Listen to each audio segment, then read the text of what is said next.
Hello, everyone, and welcome again to another Teacher Joseph podcast. Right, we're going to talk about the Great Fire of London today, and I'm going to read a text for you. You can find the transcript on my website if you do the weekly lesson. So let's begin. The Great Fire of London. The Great Fire of London in 1666 was a monumental event that altered the course of London's history, leading to profound changes in the city's architecture, governance, and urban planning. A key figure who chronicled this catastrophic event was Samuel Pepys, whose diary provides a vivid and personal account of the fire and its aftermath. It's free online, and there are daily readings and studies of it. This essay explores the events surrounding the Great Fire, its impact on London, and Pepys' unique perspective as a witness to this disaster. On September the 2nd, 1666, a small fire broke out at the bakery of Thomas Fariner on Pudding Lane near the London Bridge. What began as a manageable blaze quickly escalated into an uncontrollable inferno due to dry weather conditions, high winds, and the wooden construction of most buildings in 17th century London. The fire raged for 4 days, spreading across the city and causing extensive damage. By the time it was extinguished, an estimated 13,200 houses, 87 churches, and several significant public buildings, including St. Paul's Cathedral, had been destroyed. The devastation caused by the Great Fire of London was immense, leaving thousands homeless and resulting in economic turmoil. However, the fire also presented an opportunity for the city to rebuild in a more organized and safer manner. Plans for reconstructing London included wider streets, improved sanitation, and the use of fire-resistant building materials like brick and stone. This marked a significant shift in urban planning and set the foundation for modern London. Samuel Pepys, a high-ranking naval administrator and member of the English government, was an eyewitness to the fire and documented the events in his famous diary. Pepys' account offers a unique perspective, providing detailed descriptions of the fire's progression, the chaos and panic that ensued, and the efforts to contain the blaze. His diary entries from this period are a valuable historical resource, offering insights into the personal experiences of Londoners during the disaster. Pepys' diary reflects the fear and uncertainty that gripped the city as the fire spread.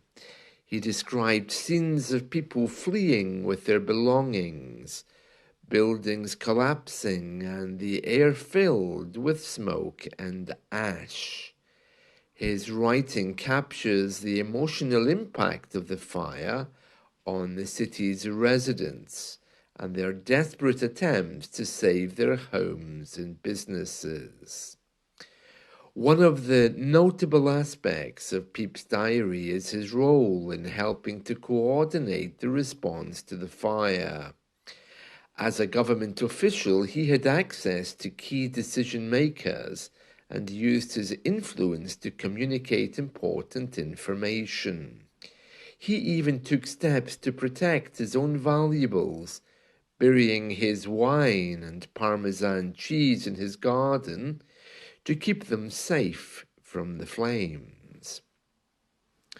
Another notable point is how blame was pinned on certain individuals.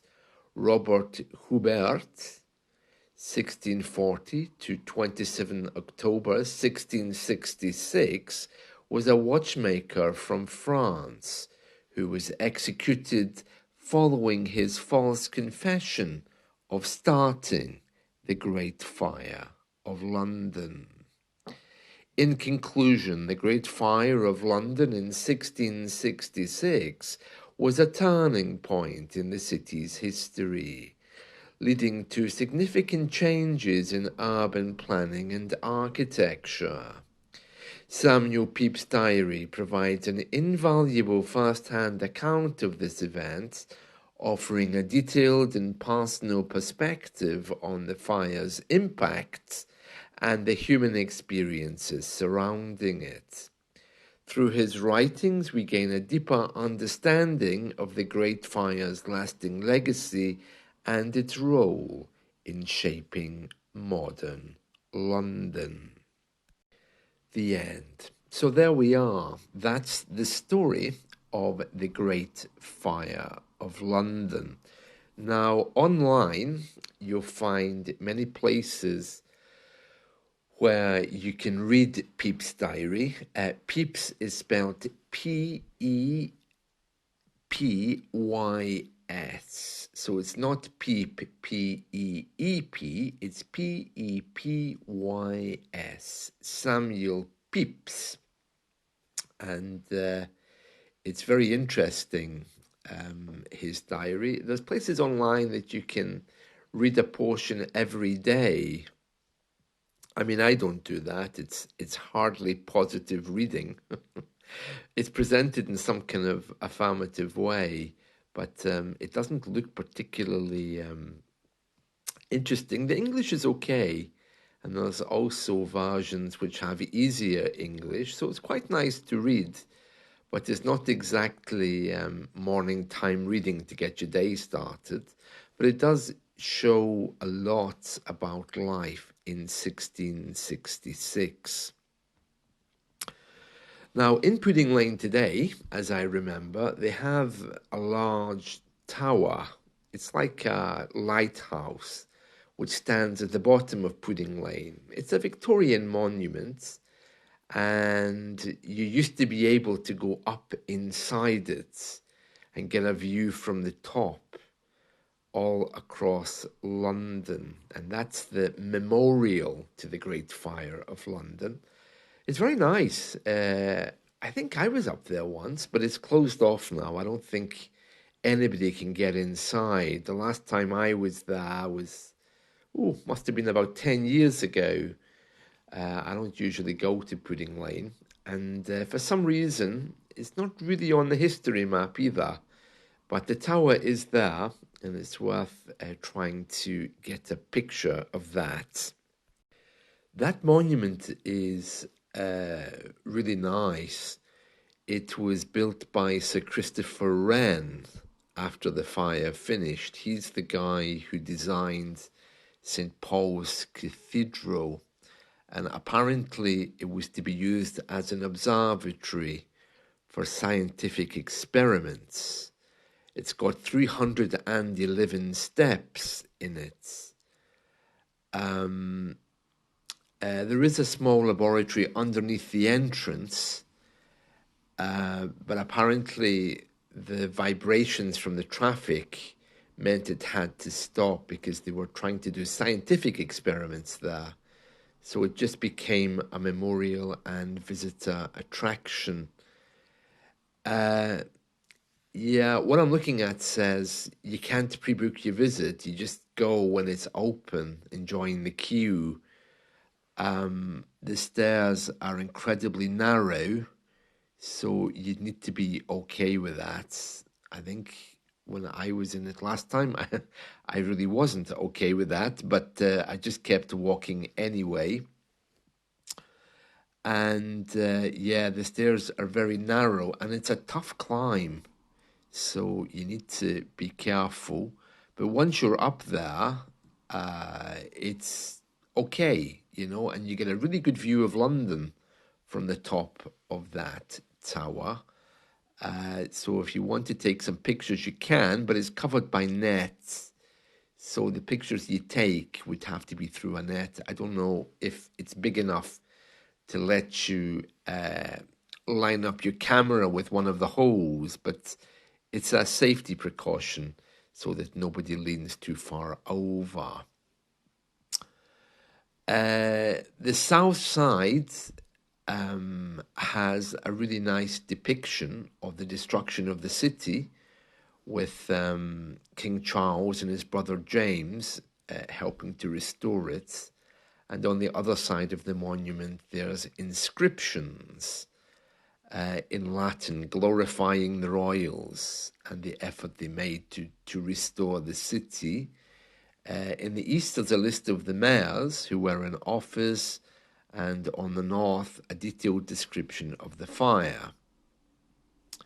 Now, we're talking here, of course, at the top of the Great Tower at the bottom of Pudding Lane. There's also some conspiracy theories written on there, blaming certain people for the fire. I'm not going to repeat them because it could get me into trouble, but let's just say some really big religious institution was blamed. Yeah. Pudding Lane itself is lovely. The fire was started, as I was saying, in a bakery owned by Thomas Fariner, and the exact spot of where it started was discovered in 2016 by archaeologists who are always poking around there, trying to find different things. There's a famous plaque around there as well to remember all of the churches which were destroyed in the fire.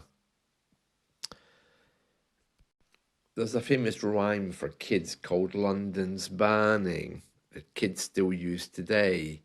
And in fact, if I remember correctly, there's a famous TV show with the same name, London's Burning. Well, if you want to go, the opening hours are 9:30 to 6. And to get in, it's I think £6 or £7. If you're under 5, you get there free, and if you're a kid between 5 and 15, you can get there for just over £2.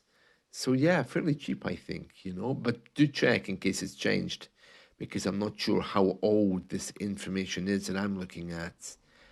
But yeah, good to know. So head off to Pudding Lane and have a look around where the Great Fire of London started. Well, I hope you've enjoyed this. It's a very cold, dark, grey, miserable day here in the UK. So wherever you are, I hope it's a little bit warmer.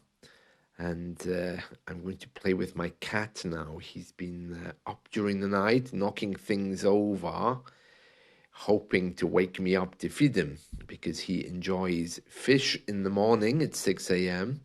and then he has another plate of fish at 6 p.m. So he's had his morning round, his breakfast, and now he's staring at me, licking his lips, obviously wanting more treats, but he's becoming big, That's it from me. See you all again soon. Bye.